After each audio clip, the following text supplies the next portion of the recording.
Comenzamos hoy, amigo oyente, nuestro estudio de la epístola del apóstol San Pablo a los Efesios. 4 hombres salen de la ciudad de Roma. Es alrededor del año 62 después de Cristo, y estos hombres están en camino hacia la provincia de Asia, que está localizada en lo que se conoce en el presente como Asia Menor. Uno de estos hombres estaba en camino a Macedonia. Estos hombres llevan consigo 4 de las composiciones más sublimes de la fe cristiana. Estos documentos eran tan preciosos que serían de un valor inigualable si estuvieran en existencia en el presente. Roma no comprendió el significado de las escrituras de un prisionero desconocido. Si ellos se hubieran dado cuenta de lo que eso era, entonces habrían detenido a estos hombres y les habrían arrebatado esos documentos. Cuando estos hombres se despidieron del apóstol Pablo, cada uno de ellos recibió una carta para llevar a la zona donde se estaba dirigiendo. Estas 4 cartas se llaman en la palabra de Dios las epístolas de la prisión. Pablo las había escrito mientras se encontraba en la prisión en Roma, esperando presentarse ante Nerón, quien era el César de esa época en particular. Pablo, como ciudadano romano, había apelado su caso ante el César y estaba esperando ser escuchado por él. Estos 4 hombres y sus lugares respectivos de residencia pueden ser identificados. Epafrodito era de Filipos, y él llevaba consigo la epístola a los Filipenses. Tíquico era de Éfeso, y él llevaba la carta a los Efesios. La referencia bíblica en cuanto a Epafrodito la encontramos en la epístola a los Filipenses, capítulo 4, versículo 18. Y en cuanto a Tíquico, lo podemos ver en la carta a los Efesios, capítulo 6, versículo 21. Cuando estudiemos estas epístolas, vamos a hacer referencia a esto. Ahora, Epafras era de Colosas, y eso es mencionado en la epístola a los Colosenses, capítulo 4, versículo 12, y él llevaba la carta a los Colosenses. Tenemos luego a un hombre llamado Onésimo, quien era un esclavo que había huido de Colosas, eso lo podemos leer en la carta a Filemón. Él tenía la carta a Filemón, y Filemón era su amo, quien era creyente en Cristo. Estas epístolas presentan un cuadro compuesto de Cristo, la Iglesia, la vida cristiana, y la interrelación y función entre todas ellas. Estas facetas diferentes nos presentan la vida cristiana en su más alto nivel, digamos de paso. En la epístola a los Efesios, la carta que vamos a estudiar ahora, se nos presenta a la Iglesia, la cual es el cuerpo de Cristo. Esta es la Iglesia invisible de quien Cristo es la cabeza. Y la epístola a los Colosenses nos presenta a Cristo, la cabeza del cuerpo, la Iglesia. En Efesios, el énfasis se pone sobre el cuerpo. En la epístola a los Colosenses, el énfasis está en la cabeza. En Filipenses se presenta la vida cristiana con Cristo como la fuerza dinámica. El apóstol Pablo dice allá en su epístola a los Filipenses, capítulo 4, versículo 13, «Todo lo puedo en Cristo que me fortalece». Ahora Filemón presenta el vivir del creyente actuando en una sociedad pagana. Pablo podía escribirle a Filemón, quien era el amo de este hombre Onésimo, y decirle allá en su epístola a Filemón, versículos 17 y 18, «Así que, si me tienes por compañero, recíbele como a mí mismo. Y si en algo te dañó o te debe, ponlo a mi cuenta». En otras palabras, amigo oyente, el Evangelio durante el primer siglo era algo para la vida diaria, y eso daba resultado. Eso es lo que vamos a ver en el estudio de esta epístola a los Efesios, así como también en las otras que veremos en el futuro. El doctor Arturo Pearson llamó a la epístola a los Efesios la epístola de Pablo del tercer cielo. Otros la han llamado los Alpes del Nuevo Testamento. Es la cumbre de la Concagua en los Andes de toda la Escritura. Es la epístola de la Iglesia. Y hemos llegado ahora a lo que muchos expositores de la Biblia consideran como la cumbre de las verdades escriturales. La misma cúspide y pináculo de la revelación de la Biblia se encuentra en Efesios. Ahora esto puede que sea cierto. Hay algunos que se atreven a sugerir que esta epístola a los Efesios es tan profunda que nadie, sino aquellos elegidos, es decir, los pocos que han sido elegidos, son los únicos que pueden comprenderla. Nos hemos dado cuenta que las personas que dicen eso siempre tienen cuidado de incluirse a sí mismos en ese círculo pequeño. Permítanos ser honestos, amigo oyente, con usted en este día. No deseamos ni siquiera pretender el ser capaces de sondear y comprender las profundidades de esta epístola, ni tampoco de poder elevarnos a su cumbre. Esta epístola es algo altísimo, encumbrado y es temerario. Es muy difícil poder respirar este aire rarificado de la epístola. Usted va a darse cuenta de eso cuando comencemos este estudio. Vamos a hacer todo lo posible con la ayuda del Espíritu Santo como nuestro guía para comprender lo que aquí se indica. Ahora deseamos hacer una aclaración aquí al mismo comienzo de nuestro estudio. Debemos hacerlo dentro de un instante. Los dos libros de la Biblia que los hombres siempre han dicho que no pueden comprender son Efesios y Apocalipsis. El liberalismo siempre ha gustado decir que el Apocalipsis es simplemente un conglomerado de símbolos que nadie puede descifrar, y que la epístola a los Efesios es tan elevada que es demasiado encumbrada para nosotros. Bueno, permítanos decir lo siguiente, amigo oyente. Los dos libros de la Biblia que pueden ser arreglados matemática y lógicamente son los libros de Efesios y Apocalipsis. No hay otros dos libros que sean tan lógicos como son estos dos. Uno se cansa en realidad de escuchar a la gente que dice, yo creo en la Biblia de tapa a tapa, y ni siquiera saben lo que dice en la tapa de este libro. Simplemente expresan un pensamiento santurrón y su credo es, yo lo creo. Bueno, amigo oyente, si usted cree que es la palabra de Dios, entonces usted va a tratar de descubrir lo que allí se dice. Y debemos dejar todas esas artimañas que muchos están utilizando en el presente, donde siempre hablan acerca de los métodos que se puede utilizar y cómo podemos aumentar el número de los que asisten a la escuela dominical, cómo podemos comunicarnos con la generación joven, cómo podemos organizar mejor la iglesia y todo eso.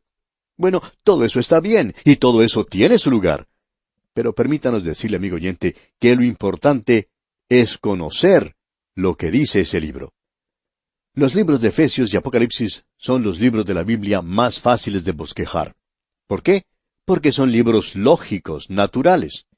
No pretendemos ser capaces de comprenderlos, pero debemos decir que usted los puede bosquejar.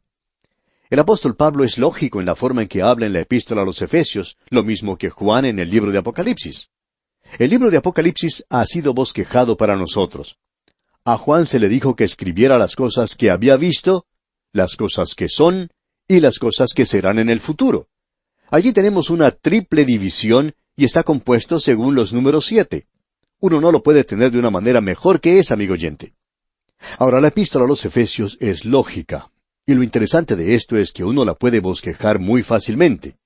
Así que ahora quisiéramos decir algo en cuanto a las divisiones de esta epístola, y luego diremos algo acerca de Pablo en Éfeso, porque eso es importante de notar de nuestra parte. Tenemos aquí 6 capítulos. En los primeros 3 capítulos tenemos el llamado celestial de la iglesia. Esa es la parte doctrinal. En los últimos 3 capítulos tenemos la conducta terrenal de la iglesia, algo que es muy práctico. Usted se da cuenta que la iglesia tiene una cabeza. La cabeza de la iglesia es Cristo. Él está en el cielo, nosotros estamos identificados con Él. Pero nos debemos dar cuenta que los pies de la iglesia están aquí abajo en la tierra. Y el apóstol Pablo no lo deja uno sentado en los lugares celestiales, porque una de las cosas que nos dice al mismo comienzo del capítulo 4 es, yo pues, preso en el Señor, os ruego que andéis como es digno de la vocación con que fuisteis llamados. Lo que él está diciendo es lo siguiente. Creyente, es muy hermoso poder estar sentado en los lugares celestiales y jactarse de la posición en Cristo. Pero el Señor dice, bájese de su silla y comience a caminar, porque usted necesita andar. Y usted debe recordar que en aquel día ellos estaban andando en una sociedad pagana en el mundo romano. Luego tenemos algo bastante interesante en esta epístola. El apóstol Pablo dice también que como soldados debemos ponernos firmes. Así es que cuando usted se canse de estar sentado en los lugares celestiales, sería muy bueno que baje a la tierra y comience a andar en este mundo. Ahora eso hace una división bastante hermosa, ¿no le parece?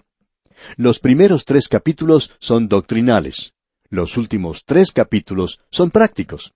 Y necesitamos ambas cosas. Nosotros no solo vivimos en los primeros 3 capítulos, aunque son maravillosos, sino que tenemos que ponerlo en práctica donde vivimos ahora.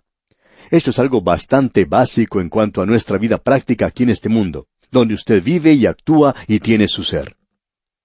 El capítulo 1 es algo muy lógico. La iglesia es un cuerpo.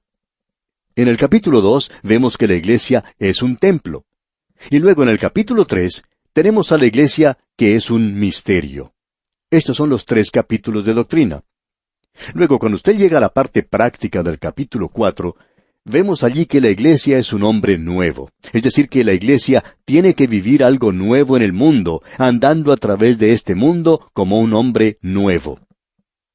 Tenemos luego en el capítulo 5 que la iglesia será una esposa.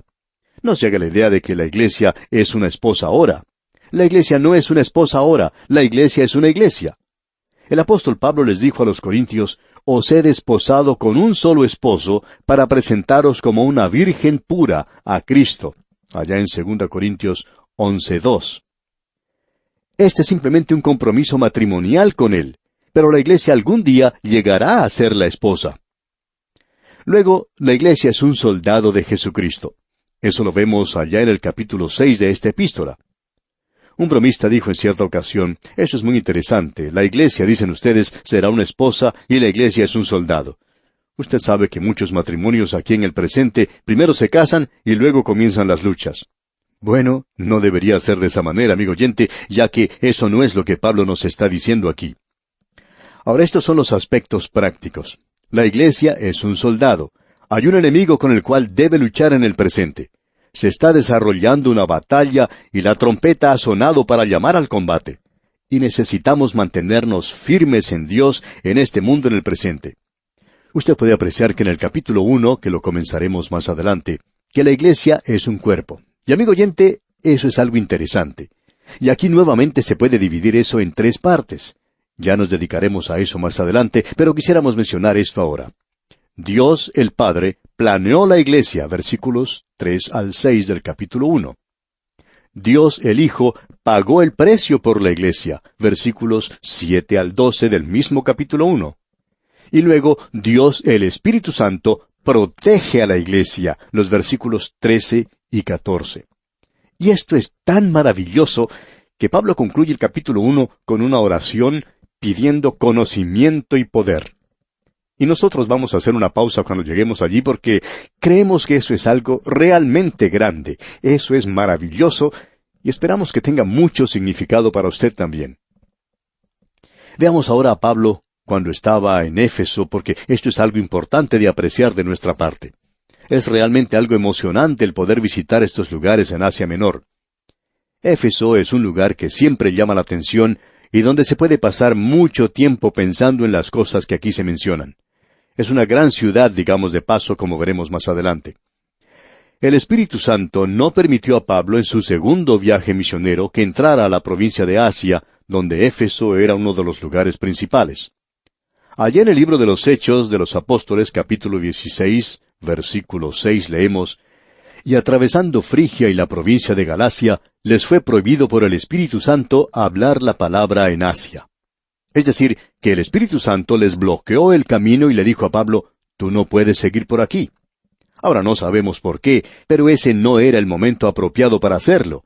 Así es que este hombre continuó su viaje hacia el oeste, a Macedonia, hacia Filipos, hasta Berea. Y luego visitó Atenas y siguió hasta Corinto. Luego, en el camino de regreso, Pablo visitó a Éfeso. ¿Y cuán grande fue la oportunidad que se le presentó al apóstol entonces? Allá en el mismo libro de los Hechos, capítulo 18, versículo 19, leemos: y llegó a Éfeso y los dejó allí, y entrando en la sinagoga, discutía con los judíos. Así es que Pablo vio que él tenía aquí una tremenda oportunidad.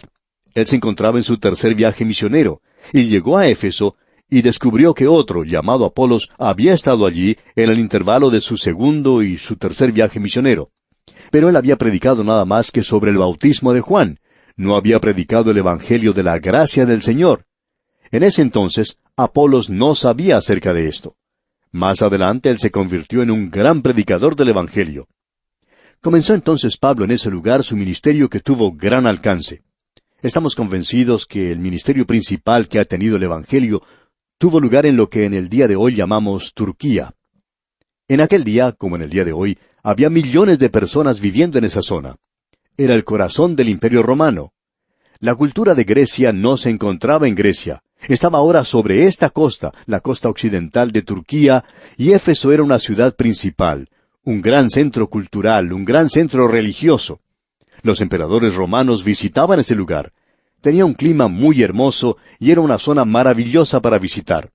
Había millones de personas allí, amigo oyente. Y allí es donde el Evangelio tuvo su mejor acogida. Efectivamente, Pablo podía escribir más adelante en su carta a los Corintios diciendo, «Pero estaré en Éfeso hasta Pentecostés, porque se me ha abierto puerta grande y eficaz, y muchos son los adversarios». Pablo tuvo que enfrentar la oposición en ese lugar. Pero como nos dice el doctor Lucas allá en el libro de los Hechos de los Apóstoles, capítulo 19, versículos 8 al 10, Pablo fue a hablar en la sinagoga. Él habló allí valientemente por espacio de 3 meses. Allí se nos dice, «Y entrando Pablo en la sinagoga, habló con denuedo por espacio de 3 meses, discutiendo y persuadiendo acerca del reino de Dios. Pero endureciéndose algunos y no creyendo, maldiciendo el camino delante de la multitud, se apartó Pablo de ellos y separó a los discípulos, discutiendo cada día en la escuela de uno llamado Tiranno. Así continuó por espacio de 2 años, de manera que todos los que habitaban en Asia, judíos y griegos, oyeron la palabra del Señor Jesús». El impacto del Evangelio en esa zona, amigo oyente, fue tremendo. Y Pablo había comenzado a hablar allí en la sinagoga. Hay quienes nos escriben que son súper separatistas y escriben unas cartas que son bastante duras. Ellos pueden ser creyentes muy buenos, pero la verdad es que no escriben cartas muy hermosas. Nos critican si visitamos un monasterio para presentar allí la palabra de Dios. Nos preguntamos lo que ellos habrían dicho acerca de Pablo cuando él iba a hablar a la sinagoga, que en aquel entonces era un lugar mucho más alejado de Dios que cualquier monasterio. Permítanos decirle, amigo oyente, que pensamos que Pablo iría a cualquier lugar si allí él pudiera predicar el Evangelio. Y ya que así es como él hacía las cosas, queremos hacerlo de la misma manera nosotros. Ahora no queremos llegar a ningún compromiso en cuanto al sistema de esa iglesia. Creemos que el sistema está completamente equivocado. Cuando estudiemos el libro de Apocalipsis, usted nos va a escuchar decir algunas cosas que son bastante fuertes. Algunos se van a preguntar cómo es que hemos hecho para permanecer transmitiendo todos estos años. Pero deseamos dejar esto bien en claro, que vamos a cualquier parte donde podamos presentar el Evangelio, a presentar la palabra de Dios. En cierta ocasión hubo personas que criticaban al doctor Harry Rimmer, en la ciudad de Los Ángeles, en los Estados Unidos, por ir a hablar a una iglesia muy liberal. Y él contestó de la siguiente manera, especialmente a una señora que estaba hablando. Le dijo, «Pues señora, yo iría hasta el mismo infierno a predicar el Evangelio si me dieran un pasaje de regreso». En el día de hoy, amigo oyente, existe esta idea de que tenemos que estar bien separados. Sin embargo, debemos decir que tenemos que presentar la palabra de Dios y llevarla a cualquier lugar, con tal que la gente allí nos permita presentarla en la forma de vida. Podemos decir con toda honradez que siempre estamos presentando la palabra de Dios. Nadie puede negar eso. Así es que podemos ir al lugar donde sea necesario presentar la palabra de Dios. Y así podemos visitar toda clase de iglesias. Aquí tenemos un buen ejemplo, amigo oyente. Pablo comenzó en Éfeso y la palabra de Dios salió de ese lugar, de tal manera que cada uno en Asia oyó acerca de ella. ¿No quiere usted, amigo oyente, que la gente lo escuche en el día de hoy? Prediquemos, dediquémonos a esparcir la palabra de Dios. Y luego de esta extensa pero necesaria introducción a la carta del apóstol Pablo a los Efesios, en nuestro próximo programa, Dios mediante, daremos comienzo al estudio del primer capítulo. Efesios contiene pensamientos asombrosos, casi increíbles. Pablo quiere que sus lectores entiendan cuál es la anchura, la longitud, la profundidad y la altura del amor de Cristo. Por tal razón le sugerimos, amigo oyente, que estudie este primer capítulo y esté así listo para iniciar este recorrido que le deparará grandes bendiciones del Señor. Contamos, pues, con su siempre fiel sintonía. Y hasta encontrarnos de nuevo en este mismo punto del dial, deseamos a usted las más abundantes bendiciones del Señor en su vida.